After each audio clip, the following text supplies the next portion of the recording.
Hey folks, welcome to Weekend Technical Analysis Update by InTheMoneyStocks.com, your leaders in pure technical analysis, avoiding all that Wall Street hype. This Weekend Technical Analysis Update is for Monday, September 28th through Friday, October 2nd, 2009.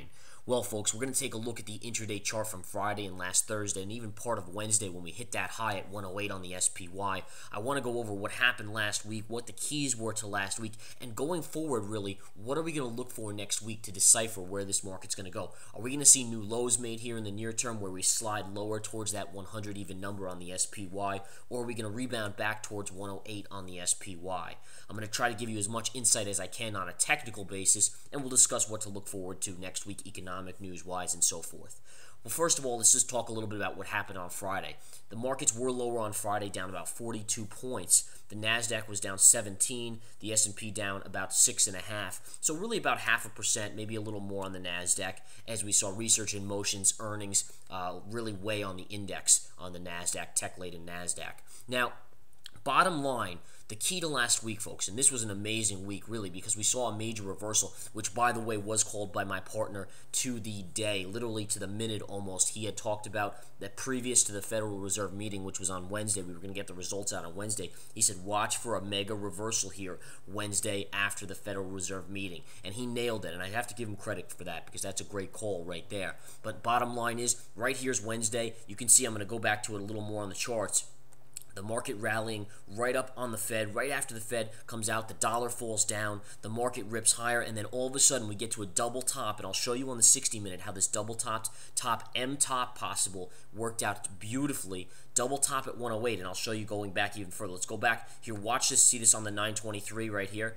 That's your 108 level, and then scan back a little further to the week before that, and then look at that. Double top, same on 917, you got the double top there as well. So that's your first top, your second top on September 23rd. And as soon as you hit that, and we talked about that in the chat room, our premium guys in the research center obviously knew that would be a resistance area because it's a double top. Sure enough, what a short that was. The market here coming down drastically and really just cascading. And this was one of the hardest sells we've seen in the market, consecutive candle based in probably months in this market. I mean, we all know how the light volume of the summer really affects the market. You have to go into every year, every summer month, always be aware of that. That's the time when there's no volume, so one or two small buyers can really influence the market to the upside.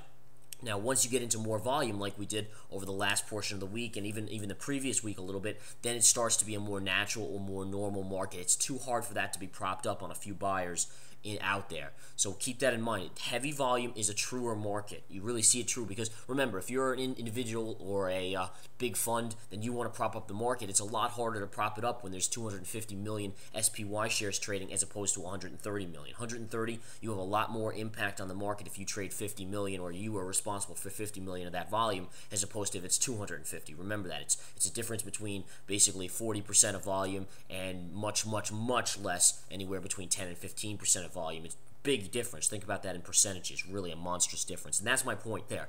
Remember, heavy volume, true market. Now, we saw the hard sell-off from 108 all the way back down here. We came back into these levels here. You can see once we got below this 105.35 level, that started to become resistance. And we hammered it, dropped, hammered, dropped, hammered, dropped, came down here and hammered, dropped, and then finally broke lower. The key level we had talked about, folks, and I have gone over this probably over the last 2 months to our premium guys, and I'm going to enlighten you guys here, is that if you go back, the key level that I've talked about on the markets on the upside is a closing basis, really above 108 or 107.65. We never got a daily close above 107.65. On the downside, falling down, the key level was 104. My premium guys were alerted to that level all of Wednesday, Thursday, Friday as we came down into that. And sure enough, the markets came beautifully right into the 104 area right here. And you have to know, if you're a trader, if you're a technical trader, and you come down to a major master support level like 104, you have to look for a buying opportunity intraday or as a swing trade, whatever you want to do there. There has to be looked at as a long play. Sure enough, coming right down here, dead to the exact call there, and the markets really floated back off of it beautifully. That was a beautiful scalp that could have been taken into the late afternoon on Friday, and then really into the last hour of Friday, you got a little bit of selling coming in on a little better volume. The volume late on Friday was pretty light except for the last 30 minutes when you did get a little more selling, as I mentioned. The bottom line, folks, is you have a little bit of a holiday coming on Monday, so be aware there may be a little bit of on the lighter side of volume. So this is, again, now looking towards next week. What are we looking forward towards next week?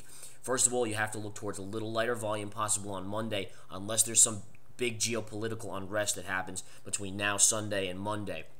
But assuming that doesn't happen, all else holds stable, you will look for a lighter day. There's really no economic news on Monday, but Tuesday you get a little kickstart, and then Wednesday it goes crazy, folks. You get into Wednesday, you're going to be looking at some serious action in this market, and you got to realize that. All right, now why? Why would there be some serious action here in this market? I'm going to explain exactly why. Because starting on Wednesday, you get the ADP jobs employment data. So remember, this is the unemployment week. It's the first Friday of every month. You get the unemployment data. That's what's going to be happening. So on Wednesday, you're going to get the big data coming in on ADP.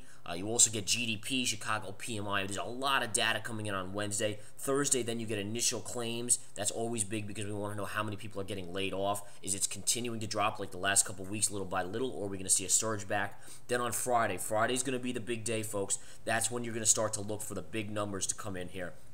When you get non-farm payrolls and then the unemployment rate, hourly earnings, average work week, factory orders, all that stuff will be coming out. So later in the week, starting really on Wednesday, it's a flurry of economic news that this market's going to really pay attention to. So this is what I'm thinking so far. Monday could be a light trading day in volume-wise, so watch for that. Light volume can sometimes mean a little bit of a neutral market somewhat. All right, so if you have that neutral market because of light volume, you have to give the market a neutral to upside bias in the near term. But once we get the heavy volume back in later in the week, depending on how the setup comes, and this is, again, why you need to join the Research Center, because you got to pay attention. Every night I do a 40-minute technical video on the markets and what to look forward to. We give biases on the oil, gold, the dollar, and so forth, and the markets, obviously, and key plays. That's all stuff that we go over, but you have to be watching for that.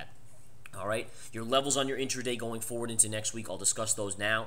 You have major support at 104. If you break 104, that's when you're going to start to look for some more downside. All right, a daily close below 104, and you should see more downside in this market. So remember that level going into this week. A closing basis on a daily close below 104, you look for more downside, possibly to 102.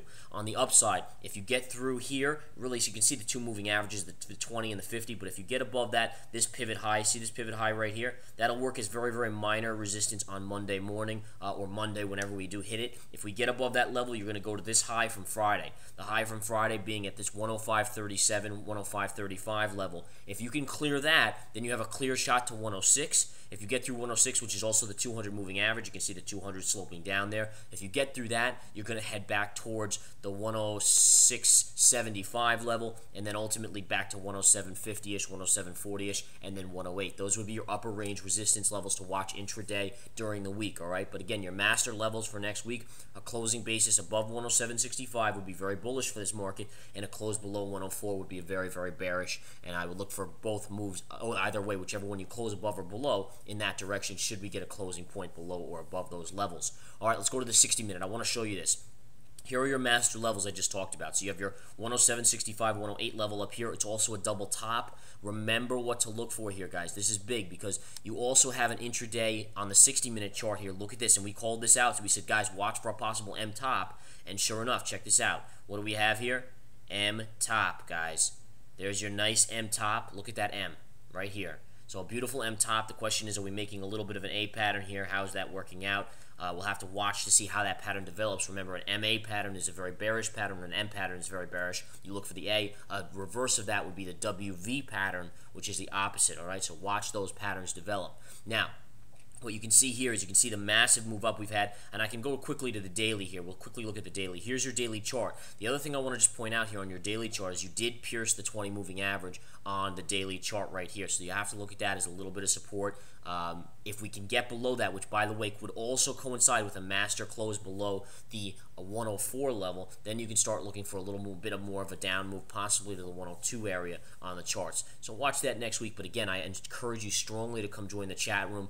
If if you're not an intraday person that can be on intraday, then the chat room probably wouldn't work for you, but then you have to. You're insane not to join the Research Center. The Research Center contains everything listed at inthemoneystocks.com under the Research Center, everything included for $49.99 a month. It's probably the biggest steal of a deal. Just alone, the hidden gems that I find, folks, have returned up to a 500% on one of them. Most of them return anywhere between 100+%, and I give out one every month. And in fact, a new hidden gem will be being posted this week, later this week or next weekend at the beginning of October for the month of October. So get in on these, folks. These are hot just alone, let alone the nightly videos of 40-minute in length, new one every night, technical tactic videos, daily market reports, pro trader watch list, hot charts and alerts. By the way, the hot charts and alerts, check this out. Hot Charts and Alerts nailed the Research in Motion call, called it as a double top here. That was on it. We called it as a short here, right here at this double top.